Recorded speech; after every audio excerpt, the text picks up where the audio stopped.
In this video, we are going to make a classic cocktail, the Daiquiri.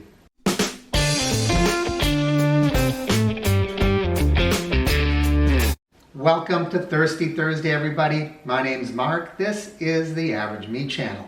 And today we are going to make a classic cocktail, the Daiquiri. The Daiquiri has a very rich history dating all the way back to the late 1800s. It was said to be one of the favorite drinks of men like Ernest Hemingway and John F. Kennedy. And it started with a man named Jennings Cox. He was a mining engineer. He was an expatriate living and working in Cuba, the village of Daiquiri. He ran out of gin, so he turned to the favorite local drink, rum. And he used sugar and lime to soften the flavor of the rum. The Daiquiri was born.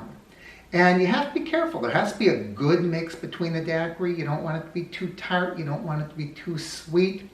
Over the years, people have done terrible things to daiquiris. They've added bananas to daiquiris. They've added strawberries to daiquiris. They've made daiquiris frozen drinks. But we're going to look at this in its purest form. Daiquiri has come to be known for some reason as a woman's drink. In fact, in the film The Godfather 2, it was kind of a joke when Fredo, the black sheep of the family, ordered a drink. They were down in Cuba, and he ordered a banana daiquiri. How do you say banana daiquiri? Banana daiquiri. That's it? Yes. Uno banana daiquiri. Banana daiquiri. Well, let's get started. This drink is really simple to make. So we're going to start with a fresh lime, and we're going to use 1 ounce of lime. And typically, if you squeeze one lime, depending on the lime, you should get about 1 ounce out of this. And by the way, whenever people see this squeezer that I use, the lime doesn't go in that way. Okay, the lime goes that way. So when you squish it, it kind of turns it inside out. So I'm squeezing it into this tiny little jigger glass. I hope that I can do that and I don't spill too much of it. But this lime should make about 1 jigger. Okay, that's a little more than half, which is what I expected. So this should give us the rest.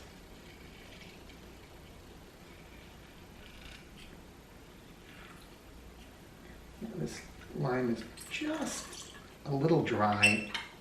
So I have 1 more here. I do want to make sure that I get my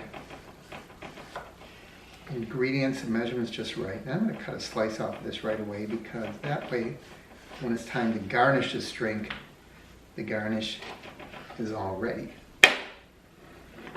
So let's get a little more lime juice into there. I was joking in a previous video that I get these limes from the lime tree in my yard. I do live in southern Florida, but I don't have any citrus trees.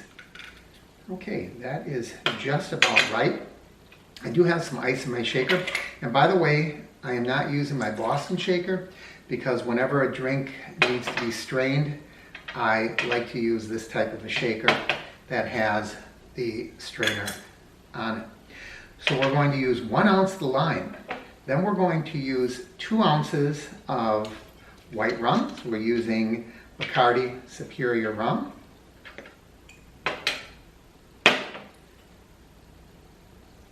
And we're going to take 2 ounces of that.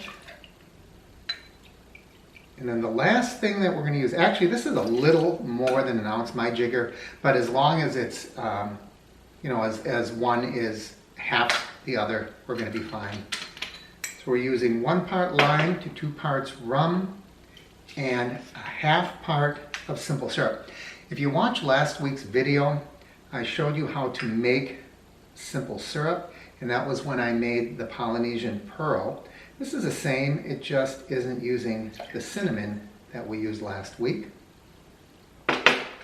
So there we go, pretty simple, but you need those right dimensions, fresh ingredients, a good quality rum. And then we shake it up. Oh, this is getting so cold in my hand. The longer you can shake it, the better, because it gets nice and chilled. Oh, but I can hardly hold on to that. And you would think, being from Wisconsin, that I would be able to just hold on forever, but that's not the case. And by the way, this coupe glass was originally used for champagne, and then they determined that champagne isn't best served in this type of glass, and they came to be the glass that they served drinks like daiquiris in. And doesn't that look beautiful? Oh, that is so good. The fresh lime really comes through. The rum is not overpowering. You can taste the sweetness, just enough to take the edge off of that lime. This is a good mix. And I can see why such people as JFK and Hemingway look to the daiquiri as one of their favorite drinks. I have to say, I have never really ordered daiquiris very often. Matter of fact, this may be my first one, but it is delicious. Especially down here in southern Florida, when you get these hot, hot days, this is so cool, refreshing, a little bit of citrus. I hope you give it a try. It is a classic cocktail, and it is worth doing right.